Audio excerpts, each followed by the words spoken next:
Now let's look at this question number 30 for WAEC Chemistry 2018.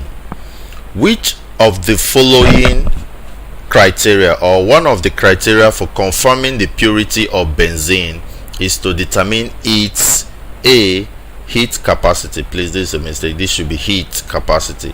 B, boiling point. C, mass. D, color.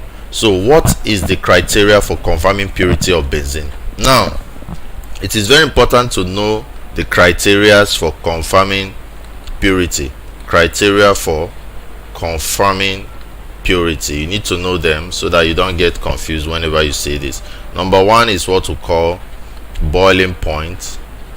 For liquids we have boiling point. Then number two is what we call melting point. For those in gaseous state, melting point. So these are the two major things that you use in confirming for purity, but they are not the only ones. We also have what we call you can check out the refractive index. You can check out the refractive index. These are recent discoveries for checking purity for organic compound. Refractive index. You can also check out the crystalline structure. If it is perfect, then you know that this is actually a pure substance. You can check out the crystalline structure.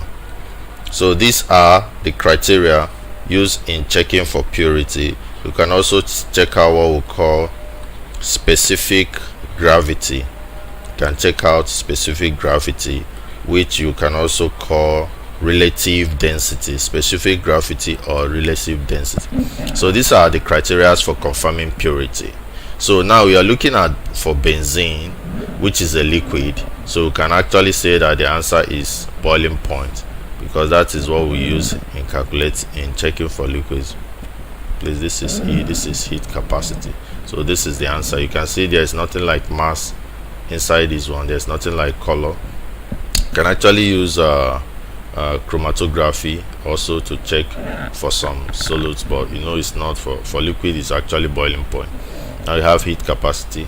It's not the answer. So the answer here is B, boiling point. That is what you can use as a criteria for checking the purity of a liquid, in this case benzene, or for such organic compounds. So we can see from the options that the criteria for confirming purity that is in the option is boiling point. So that makes B the answer to this.